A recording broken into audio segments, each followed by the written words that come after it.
सियासी तौर पर अगर हालात को देखा जाए तो बहुत ज़्यादा एक्टिविटी हम देख रहे हैं। पॉलिटिकल एक्टिविटी अपने उरूज पे इसलिए पहुंच गई है क्योंकि सियासी कुव्वतें जो हैं वो इस वक्त ख़ुद को बड़ा गैर महफूज महसूस कर रही हैं।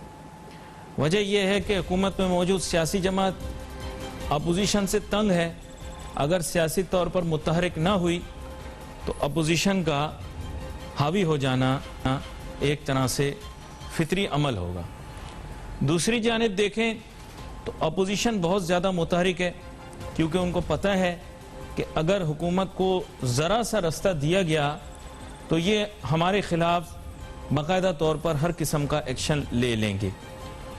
आपको पता है कि हमारे यहाँ जो लोग हुकूमत में होते हैं वो पारसा और शरीफ होते हैं और जो लोग अपोजिशन में होते हैं वो ज़ेर अताब होते हैं। ये हमारे यहाँ एक रिवाज है। बात यह है कि सारी खामियां खराबियां अपोजिशन में होती है क्योंकि वो एक्सपोज हो चुके होते हैं, उनके बारे में बहुत कुछ पता लग जाता है। जब सरकारी या जिसे आपके हुकूमती मशीनरी उनके हाथ में नहीं होती तो उनके कच्चे छट्टे सारे खुल के सामने आ जाते हैं कि कच्चे चट्टे इनके क्या थे। उसमें फिर करप्शन की बड़ी बड़ी कहानियां होती हैं। ये हमारे यहाँ चलता आ रहा है, कोई नई बात नहीं है। साला साल से एक ही रिवाज है। जिसको मौका मिलता है जाहिर बात है बिल्ली को दूध की रखवाली पर रखेंगे तो बिल्ली दूध में मुंह तो मारेगी ना, रह नहीं सकती, क्या करे फितरत। बात कुछ ऐसी है कि लोगों ने सब ने अपना बहती में हाथ धो रखा है। वो फिर जाहिर बात है अपने तहफ़्फ़ुज़ के लिए सामने आते हैं। तो अपोजिशन जो है वो निकली है कि जो फाइनेंशियल करप्शन के इल्जामात हैं, सच है झूठ है जो भी है, लेकिन तो दिखाई देता है ना यार, आंखों देखी चीज़ है कि हमारे मुल्क में कितनी करप्शन है। कोई ढकी छुपी चीज़ नहीं है। फाइनेंशियल करप्शन की बात हो रही है इस वक्त। नेपोटिज्म, फेवरेटिज्म वो अलहदा है। ये financial corruption, pure financial corruption की बात हो रही है। आंखों पता लगता है। यानी अभी सड़क बनती है उसमें खड्डे हो जाते हैं, बिजली का निज़ाम जो है ख़राब है, हमारा नाच गाना सुबह शाम का वसाइल से माला माल और खाने को लोगों के पास रोटी नहीं है ना। तो करप्शन तो है, हकीकत को झुटलाना बेवकूफ़ी है। अब माजी वाले अभी ज़ेर ताब हैं, वो अपने आप को बचाने के लिए ज़ाहिर बात है सियासी तौर पर मुतहरिक होंगे। अगर वो ना हुए तो समझो हुकूमत को फिर फुल इख्तियार। अब बात कुछ ऐसी है कि हमारे यहाँ जब तक स्ट्रीट पावर नहीं दिखाओ तो तब तक आपकी सियासी कुव्वत का पता नहीं लगता। अच्छा, अमेरिका में आप चंद हज़ार लोग इकट्ठा कर लें, CNN और CNBC और जनाब जितने उनके चैनल हैं, NBC वगैरह वगैरह, सब कैमरे लेके पहुंच जाते हैं, चंद हज़ार लोगों का जलसा करके दिखा दिया। हमारे यहाँ हम कुर्सियां गिनना शुरू कर देते हैं। 1 लाख होगा तो सही जलसा होगा, इतने लाख होंगे तो जलसा ठीक होगा, इतने हो जाएंगे तो ठीक नहीं होगा, अगर इतने लाख हो गए तो हुकूमत गई। तो हमने जो अपना हिसाब बनाया हुआ है वो लाखों के हिसाब से लगाया हुआ। अब जलसा कर लो छोटा मोटा, जैसे शादी करो, छोटी शादी करो, शादी भी हमने बड़ी करनी है, जलसा भी हमने बड़ा करना है। उस चक्कर में क्या है कि वबा फैली हुई। अब उसको हुकूमत को एडवांटेज है। हुकूमत स्ट्रीट पावर दिखाना चाहती थी, 2-3 जगहों पर उन्होंने स्ट्रीट पावर दिखाया। इमरान खान ने आज भी दिखा दिया, वजीर आजम इमरान खान ने, कि मेरी स्ट्रीट पावर है, मैं निकलूंगा, लोग देखने आएंगे मुझे। ठीक है, लोग मुझे देखने के लिए आएंगे। मेरी जलसे में भले बात में दोबारा से वही दोहराऊं जो मैं हमेशा कहता हूं, लेकिन लोग सुनेंगे, लोग मेरी बात सुनने के लिए आएंगे। इमरान खान ने साबित कर दिया, वजीर आजम पाकिस्तान। अब बात रही अपोजिशन की। अपोजिशन ने बेसिकली क्या किया कि कुछ टेक्निकल गलतियां कर दी। आ रहा हूं, मईशत पे आ रहा हूं। टेक्निकल कुछ गलतियां कर दी अपोजिशन। पहले तो निकली, पहला बयानिया गलत पकड़ लिया।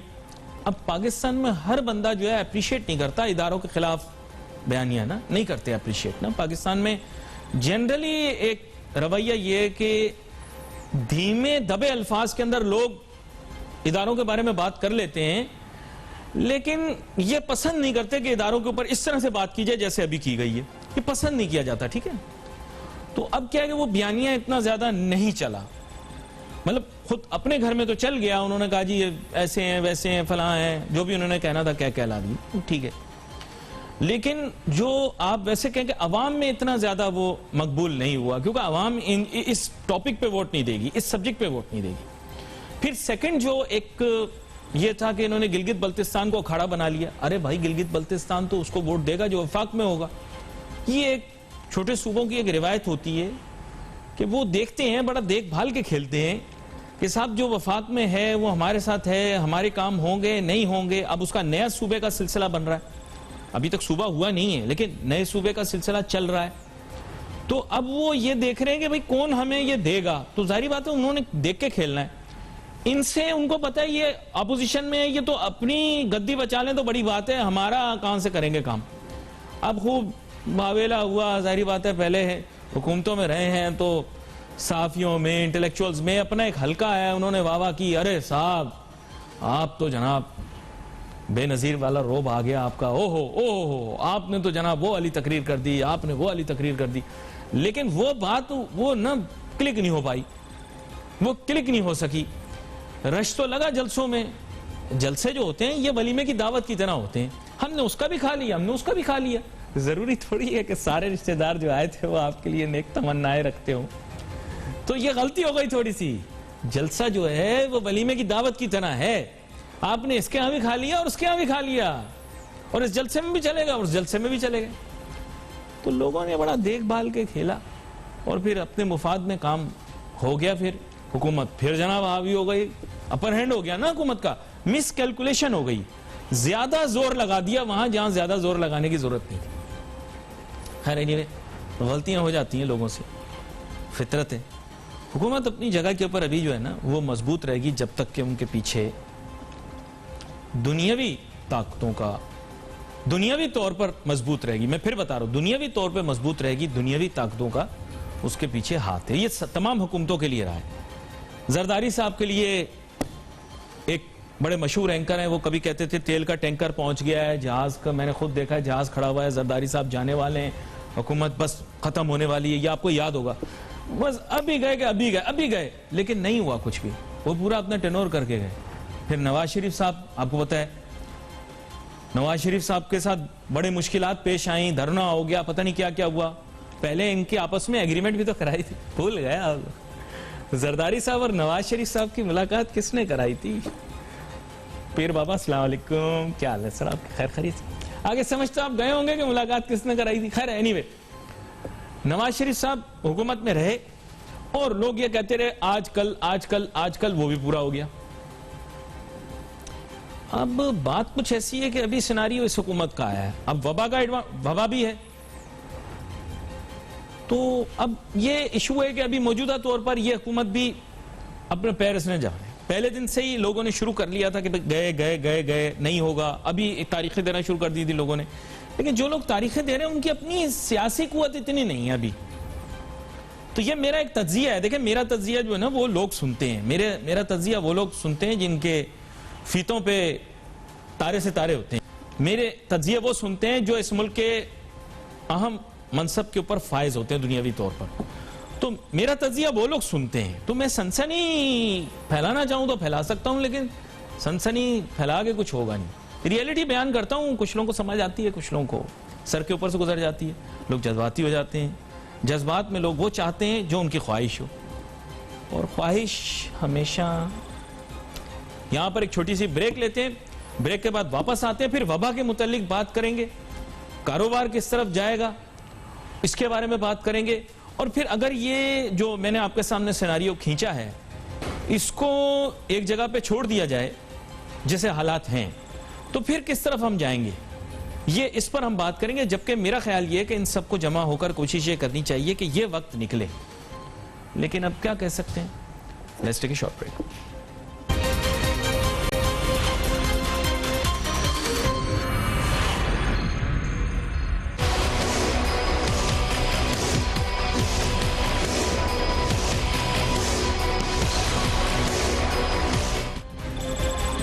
नाज़रीन, welcome back after break.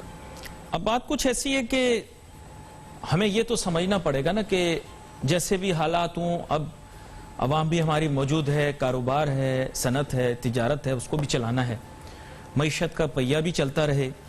Pakistan में क्योंकि हम संजीदगी से भी ले रहे हैं, लेकिन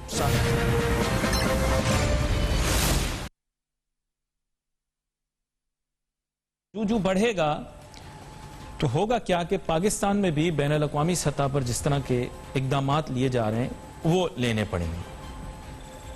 सिलसिला कुछ ऐसा बनेगा कि इकोनॉमिक स्लो डाउन ग्लोबल होगा, पाकिस्तान ने भी एक्सपोर्ट करना है, पाकिस्तान ने भी इंपोर्ट करना है।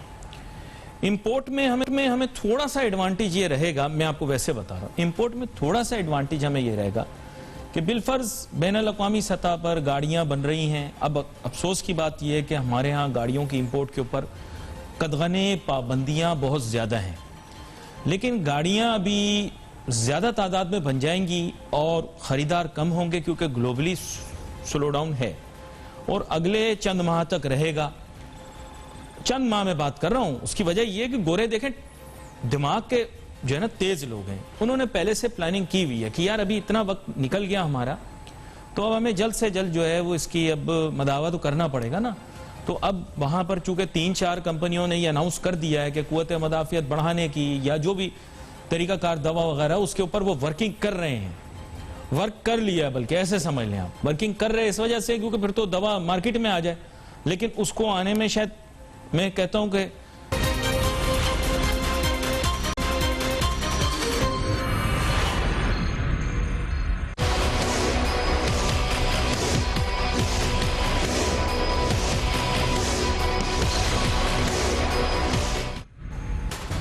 नाज़रीन welcome back after the break.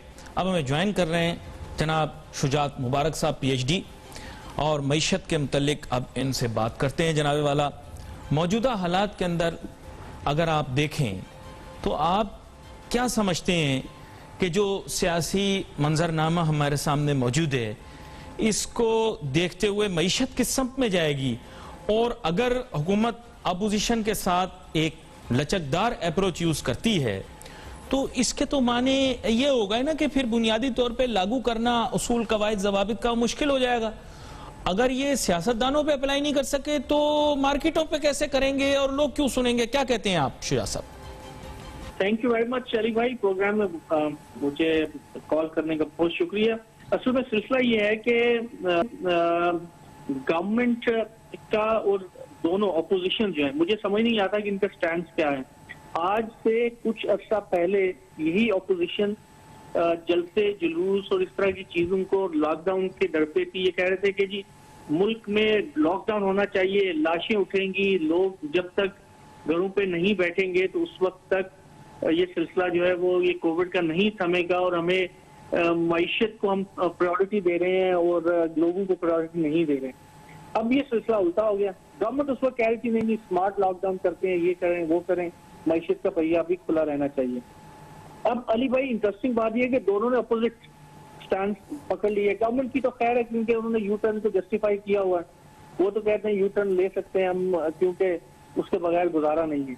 लेकिन अपोजिशन को तो कम से कम ये ख्याल करना चाहिए कि आपने जो स्टैंड पहले लिया था, अगर आप वाकई आप ये क्लेम कर दें कि आप डेमोक्रेसी को मुल्क में लेके आ रहे हैं या आपके बकौल आप ये कह रहे हैं कि आप सिस्टम को तब्दील करके बेहतरी की तरफ लेके जाना चाह रहे हैं, तो आपके जो प्रिंसिपल्स थे आप उन पर तो खड़े रहें। अवाम जो है क्या सोचेंगे कि पहले आपने ये कहा कि अब लॉकडाउन होने चाहिए और अब आप अपने जलसे जुलूस और सियासी जो पॉइंट स्कोरिंग है उसकी खातिर वही जलसे जुलूस आपने उनको जस्टिफाई कर रहे हैं। एक बात। दूसरी बात यह कि बड़ी हैरत की और बहुत ही शदीद अफसोसनाक बात यह है कि इस वक्त मुल्क की मईशत शदीद प्रॉब्लम में है, शदीद मसाइल का शिकार है। ना गवर्नमेंट और ना जो हमारी अपोजिशन है, दोनों का इस पर कोई तवज्जो नहीं है। अगर आप देखें तो पॉवर्टी रेट्स आपके मुल्क के कितने बढ़ गए हैं, तो कम से कम 3 से 4% आपकी शरह गुर्बत में इजाफा हुआ है। आपकी महंगाई जो है वो पता नहीं कब से कितने महीनों से डबल डिजिट इन्फ्लेशन में चल रही है। आपकी बेरोजगारी में कोई 3-4% और इजाफा हो गया है। GDP ग्रोथ ऐसी है कि शर्मनाक है। हम कोरोना पे तो सारी चीजें डाल रहे होते हैं, लेकिन इतना ऐसा भी नहीं है, हम बहुत कुछ इससे बेहतर कर सकते थे। ऐसे हालात में ये होना चाहिए था कि गवर्नमेंट अपोजिशन को let the opposition do whatever they are doing within the rule of law, government के रिट को चैलेंज किए बगैर, और वो तवज्जो देते मईशत के ऊपर। वो सारे का सारा सिलसिला अपोजिशन के ऊपर लगा देना भी मैं ये समझता हूँ कि ये कोई बहुत अकल की बात नहीं है। अगर मुल्तान में कहीं पर भी जलसा हो रहा है तो वहाँ की लोकल इंतजामिया जाने, वहाँ गवर्नमेंट जाने, उसको वहाँ के जो एडमिनिस्ट्रेटर्स हैं वो जाने, उसको रुकवाएं, ये जो भी करें या लॉ इन्फोर्स करें, ये उनकी मर्जी है। गवर्नमेंट को मेन स्ट्रीम में बैठे हुए आपके प्राइम मिनिस्टर को, आपके मईशत के जो एडमिनिस्ट्रेटर्स हैं उनको मैनेजर्स को बात नहीं करनी चाहिए जलसे के ऊपर, उनको तो अपनी इकोनॉमी के फिगर्स पे बात करनी चाहिए। और आगे आपका FATF का दोबारा से रिव्यू में जा रहे हैं आप, अभी तक इतनी कोशिशों के बावजूद भी आप अभी तक ग्रे लिस्ट में मेंटेन है। तो आई थिंक जो प्रायोरिटीज हैं वो सियासी पॉइंट स्कोरिंग की हैं, प्रायोरिटीज अपने आप को बचाने की हैं। अगर ये कहते हैं कि अपोजिशन अपना माल बचाने के, इसके बारे में क्या कहेंगे? देखिए ये हुकूमत का हावी होना या ना होना, ये डेफिनेटली हुकूमत हावी होगी, क्योंकि हुकूमत जब गवर्नमेंट में आप होते हैं तो आपकी कहीं ना कहीं से आपको बहुत सारे एक वैसे ही एक एडवांटेजेस होते हैं। और इसमें भी कोई शक नहीं है कि गवर्नमेंट ने शॉर्ट टर्म में जो ताजिर हैं, सनतकार हैं, उनको कुछ ना कुछ रिलीफ दिया है। लेकिन एक बात अली भाई समझने की है कि हम हमेशा शॉर्ट टर्म बल्कि माइक्रो टर्म परफॉर्मेंस को देख रहे होते हैं। जैसे अभी आपने कहा कि जो हालात है कुछ बेहतर है, सनतकार और ताजिर के वो गवर्नमेंट से खुश हैं। क्यों खुश हैं? क्या आज से 2 महीने पहले तो ये खुश नहीं थे, उससे 2 महीने पहले खुश थे, फिर उससे 2 महीने पहले ये खुश नहीं थे? तो हमें लॉन्ग टर्म में चीजों को देखना है। आप मंथ टू मंथ नहीं बल्कि ईयर टू ईयर परफॉर्मेंस को देखें और परफॉर्मेंस की डायरेक्शन को देखें, इकोनॉमिक ग्रोथ को चले देख लें, आप एम्प्लॉयमेंट को देख लें, आप गुर्बत को देख लें, पॉवर्टी लाइन को देख लें, आप जो है वो आपकी इंडस्ट्रियल प्रोडक्टिविटी को देख लें, आप जॉब क्रिएशन को देख लें, आपकी कंस्ट्रक्शन सेक्टर जिसको आप अभी मेन स्टे ऑफ इकोनॉमी कह रहे हैं, जिसको आप कह रहे हैं कि ये रिवाइव करेगा इकोनॉमी को, उसकी ग्रोथ देख लें, आप CPEC की ग्रोथ देख लें, आप अपने कौन जो भी आपके जो मेजर प्रोजेक्ट्स उसकी देख लें, कहाँ पे क्या उनकी डायरेक्शन है, सबकी नेगेटिव डायरेक्शन है। फिर उसके साथ साथ मुझे ये बताएं कि गवर्नमेंट के लोग कोई हमें एक भी ऐसा मेजर इंफ्रास्ट्रक्चर प्रोजेक्ट दिखा सकते हैं जो इस गवर्नमेंट ने शुरू किया हो? ठीक है, पुल बनाना, ब्रिजेस बनाने से डेवलपमेंट नहीं आती, लेकिन ये डेवलपमेंट के लिए इतने ही जरूरी भी हैं। जब तक आप ब्रिजेस नहीं बनाएंगे, पुल नहीं बनाएंगे, इंफ्रास्ट्रक्चर डेवलप नहीं करेंगे, आप कहां से ग्रोथ लेके आएंगे? ये बड़ी अहम बात आप कर रहे हैं। कोई मेगा प्रोजेक्ट नजर नहीं आता। अब मुझे बताएं, मैं आपसे पूछता हूँ कि कोई एक मेगा प्रोजेक्ट इस गवर्नमेंट ने जो शुरू किया हो और वो और उसकी वजह से कोई फायदा हुआ, कोई आप मुझे बता दें। BRT बड़ी मुश्किल से इनसे मुकम्मल नहीं हुई है, वही अभी तक तनकीद का निशाना है। और शायद यही डर है कि BRT का प्रोजेक्ट जिस तरह बुरी तरह फेल हुआ, इनको ये डर है कि जो नया इंफ्रास्ट्रक्चर प्रोजेक्ट बनाएंगे वो भी कहीं ऐसे ही ना फेल हो जाए। यहाँ पर हमें जो है ना वो एक वक्त आगे निकालना पड़ेगा आगे आने वाले दिनों के अंदर, जिसमें हम बाकायदा तौर पर इस पर लंबी सू करें। आपसे हम राब्ता भी करेंगे और इस सूरत में मतलब इस सूरत हाल का जायजा भी आपसे लेंगे और दीगर जवाबात भी लेंगे। यहाँ पे भी wait for your message on Facebook. Ali Nasir हमारी टीम को याद दीजिए। अल्लाह।